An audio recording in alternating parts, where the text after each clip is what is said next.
Talk about, you mentioned something earlier, because I think this is very germane to, again, the times we live in now. You talked about how to deal with disagreement, or how to disagree.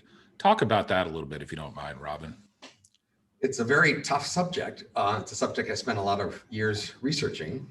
And so the key point is that it's in fact not reasonable to knowingly disagree.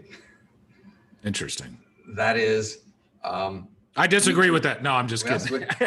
We do disagree a lot, but yeah, there's this literature on what a rational creature would do in the context of disagreement. And consistently what rational creatures do is not disagree. Yeah. They try hard not to disagree.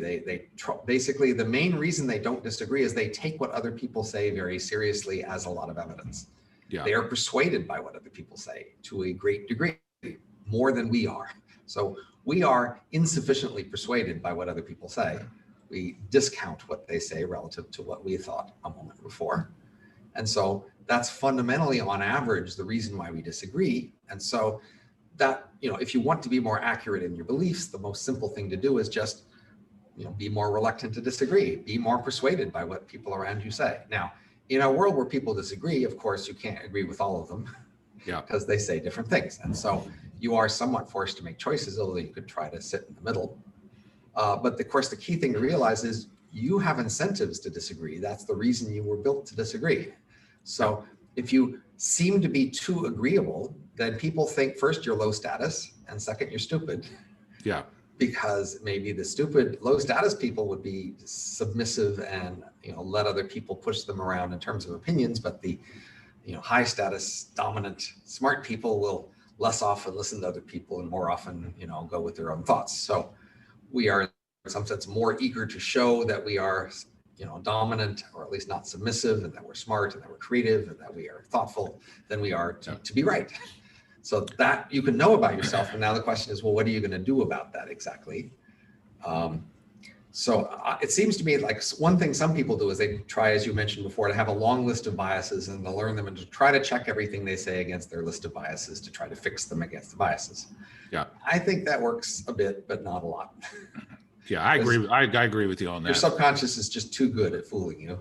Yeah, I'll give you a good example of that. Okay, so and one of the reasons I think that people have such a hard time when people challenge their beliefs is because we build up these identities, egos, whatever you want to call them, and people feel often as if when you're challenging somebody's idea about something, you're literally challenging their identity, and that's harmful, right? But I'll give you a good example of this. So my dad voted for Trump 2 times. He's a conservative Republican. He's a great guy. I just released a podcast with him, as a matter of fact.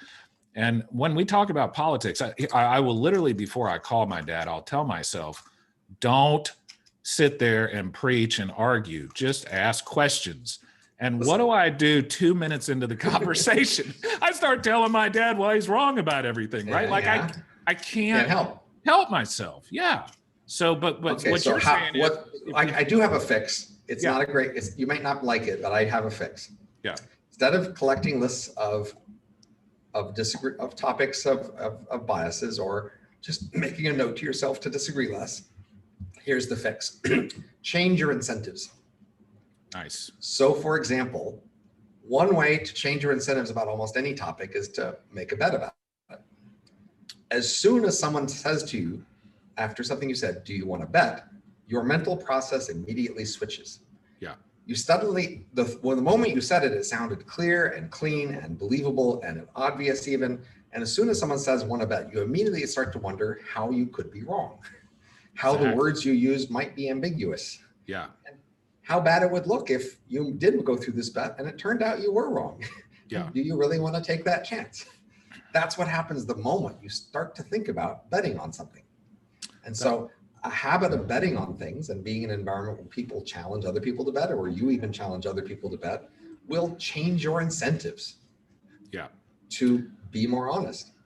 And similarly, in an environment where there are experts on something and you express an opinion, if the experts are the sort who are liable to call you on it if you're wrong, you will suddenly get a little more cautious about what you say. Yeah, you're right about that. Although I've had a couple experiences. So the other day I posted something on Facebook about a legal issue, And every single non-lawyer on my comment thread was offering all these, amazingly complicated legal arguments. And, near the end of the thread, I mentioned these people. I said, I've been a practicing board certified lawyer for over 20 years. Right. It's almost like people, it's almost like they don't care. They just don't, they have their own opinions and they don't care if they're talking to somebody. So one interesting thing I've seen, I don't know what these people are, your friends, but let's test the theory. When people are in a party conversations or something, there's different kind of experts. A lot depends on the relative status of the kinds of experts. So for example, if there's a physicist and a lawyer, at least in many contexts, the physicist won't mind expressing opinions on law, but the lawyer will be pretty cautious about expressing opinions on physics. Yeah. It's not about that the lawyer actually knows less about physics than the physicist knows about law. It's just physics is higher status.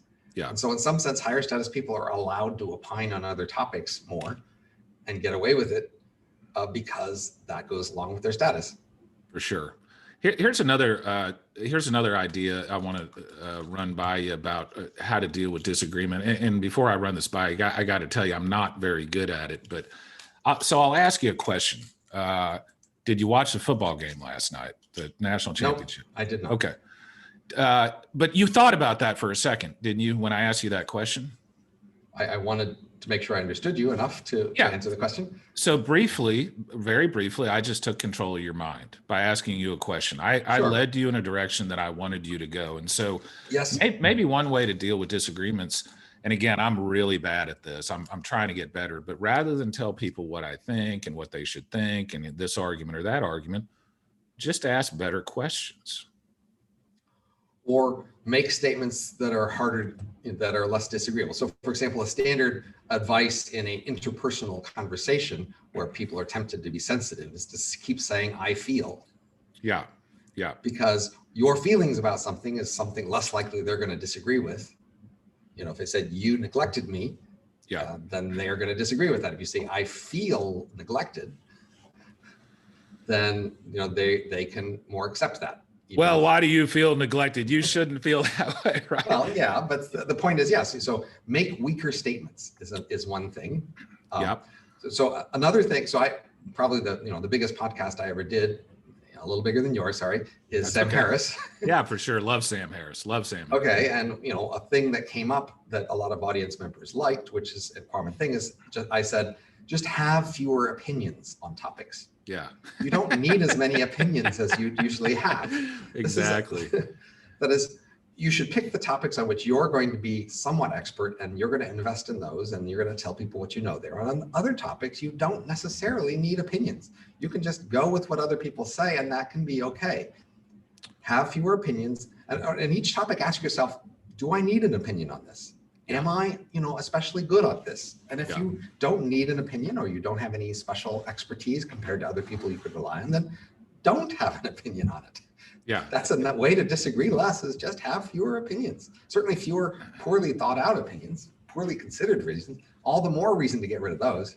There's another, I think this is Shane Parrish from the Knowledge Project. I think I got this from Shane, but one of my favorite sayings, kind of along the lines of what you're talking about, is I have strong opinions loosely held. Like I have some strong opinions about things, but when presented with evidence to the contrary, I'm willing to abandon those.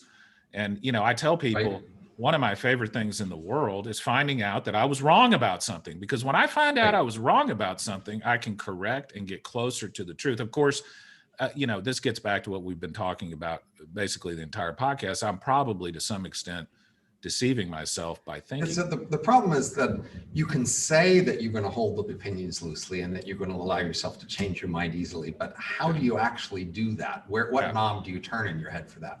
And I think the knob of not having an opinion on the subject is a little easier to check.